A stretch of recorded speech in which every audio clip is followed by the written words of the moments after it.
Hi, my name is Emily Cherkin, and I'm the Screentime Consultant. Today I want to talk to you about a very important topic, babies and screen time. As I'm sure you're well aware, the world has changed a lot since we were children and infants ourselves, and babies are being born into a very digitized world. There's a lot of good things about technology, and I want to start off by saying that one of my philosophical beliefs about screen time is that it's about being intentional. I'm not anti-technology, I'm tech intentional. But I really believe there are some things that parents need to understand about parenting around screens and raising children in the digital age that will help set our kids up for future success. A really important reminder before I get going is that we have decades and decades of research about healthy child development.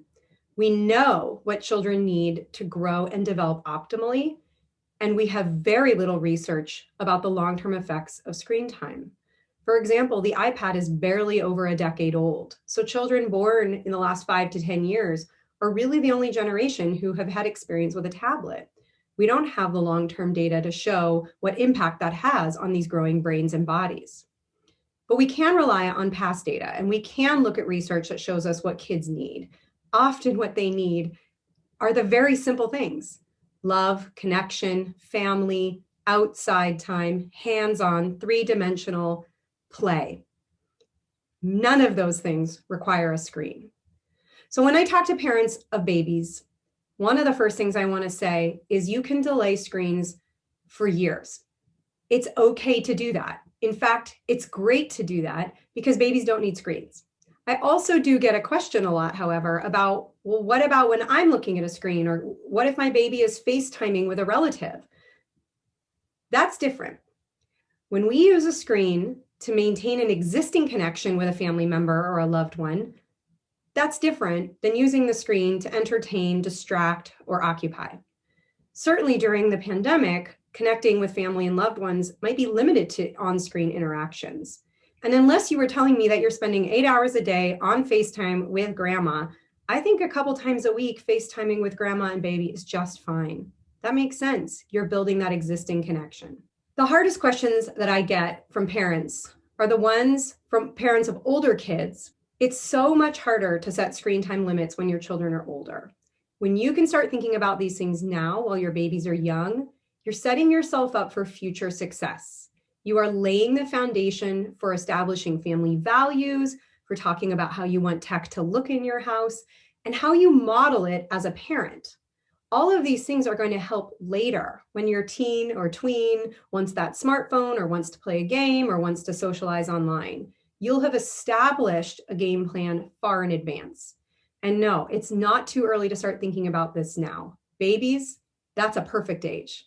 If you haven't already noticed, babies love screens. They're drawn to them. It's like Vegas, lights, bright sounds, flashing colors. They are designed to capture our attention like this. And babies are little people. They know that. They want to see what's so interesting. So you may have noticed that holding your baby and seeing that your baby is drawn towards the screen. There are 3 important things that I want to talk about in this video. When it comes to screen time and babies and parenting, the most important thing that I want to get across is that above everything else, your relationship to your baby is the most important thing. That connection between parent or caregiver and child is laying the foundation for all kinds of future brain growth, emotional development, all of the good stuff that we want children to have. So when we have our phones and we're distracted by our devices, we are triangulating that important relationship. When we're holding our baby and our phone, we might be drawn back and forth between the two things. Babies know this. Babies see this. And when they see our attention is drawn towards something in our hands that's not them, they're going to work harder to get our attention. If you fast forward a few years, these are the toddlers and preschoolers who have epic meltdowns when their parents are distracted by their phones. They're going to work harder and harder to get your attention because they are competing for your attention with this device. One really important thing that parents can do, starting now, is live your life out loud. And what I mean by this is narrating how you use technology when you use technology. We want our babies to know, and our children later, that not all screen time is created the same.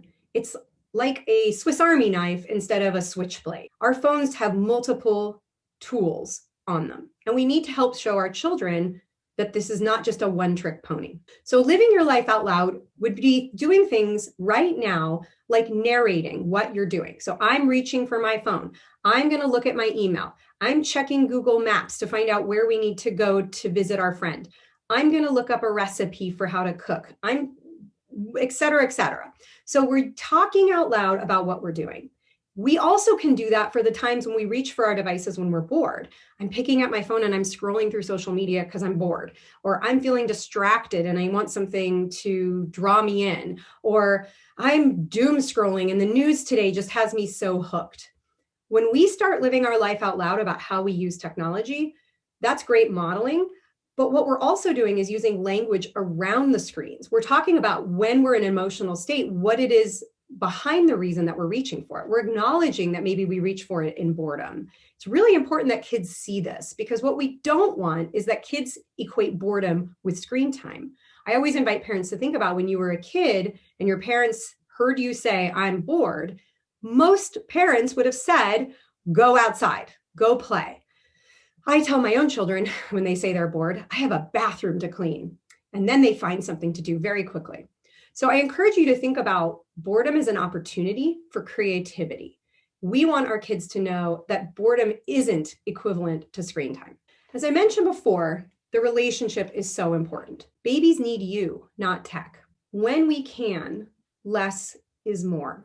Parents ask me all the time, how much screen time is too much screen time?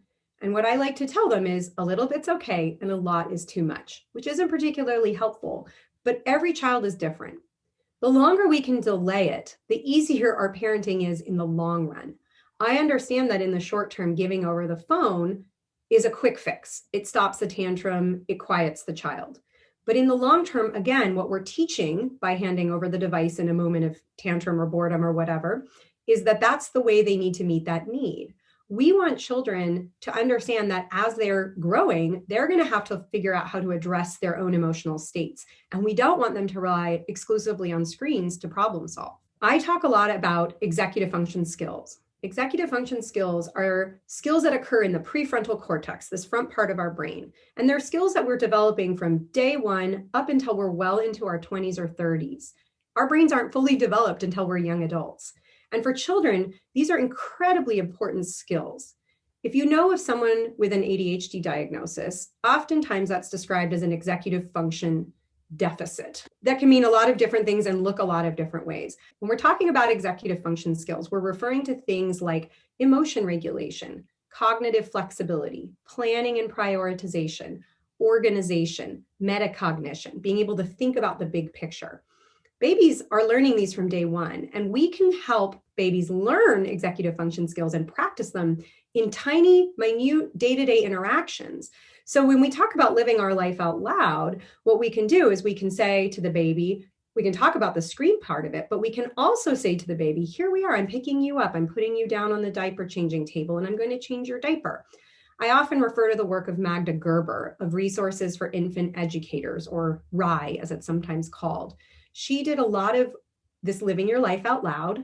She didn't call it that. But what I love about it is that, again, it's teaching the baby respect. It's teaching the baby how we move in the world and what we do as we do it. We're teaching babies about consent and asking permission as we do things.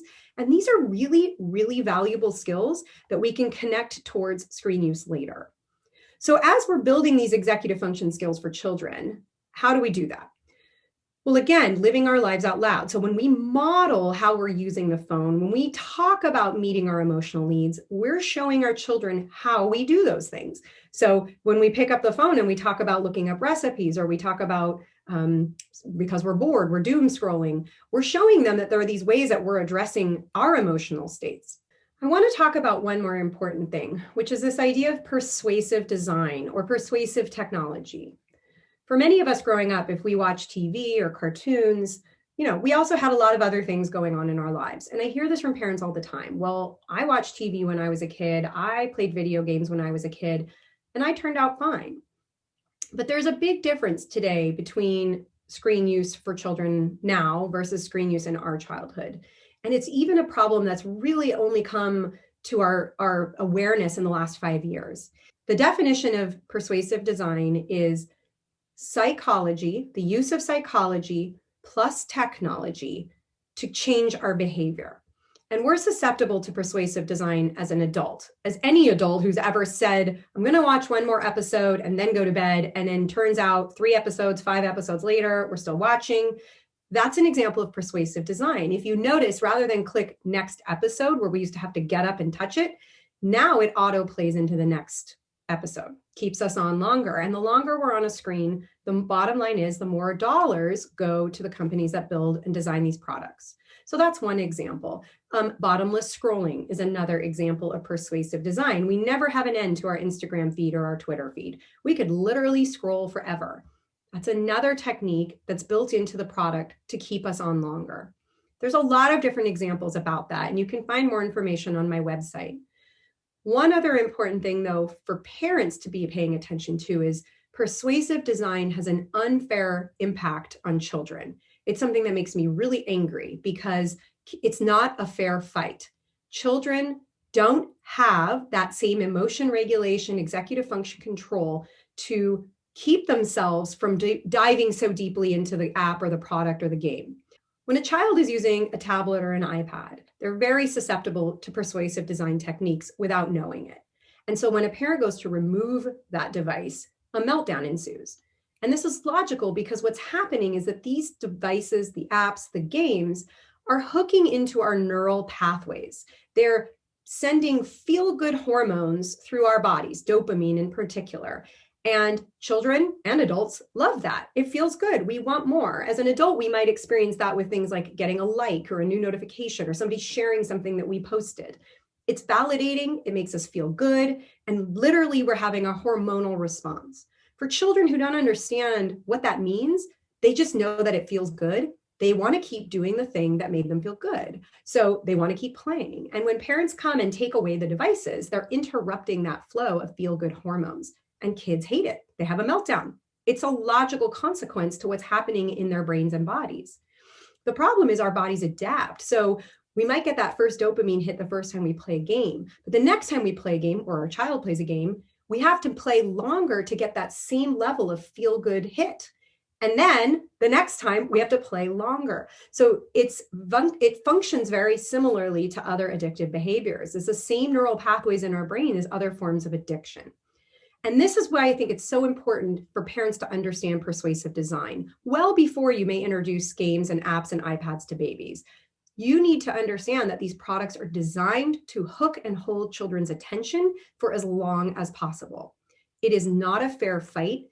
And the sooner you can implement ground rules and boundaries that are grounded in family values around screen time, the easier it will be when your child is older. I have never had a parent email me and say, I wish I'd given a smartphone earlier to my child, or I wish I had allowed my child to play more video games or get social media accounts at a younger age. As you can imagine, the opposite is true. So I love talking to parents of young babies and children because I feel like you're at a stage where you're ready to absorb this information and make choices now that will lay the foundation for future success when it comes to screen time and parenting. If you're interested in learning more, you can find videos and articles and links on my website, which is www.thescreentimeconsultant.com. And of course, because it is the digital world, you can also find me on Facebook, LinkedIn, Twitter, and Instagram. I hope this video was helpful. Please let me know if you have any questions. Thank you so much for watching.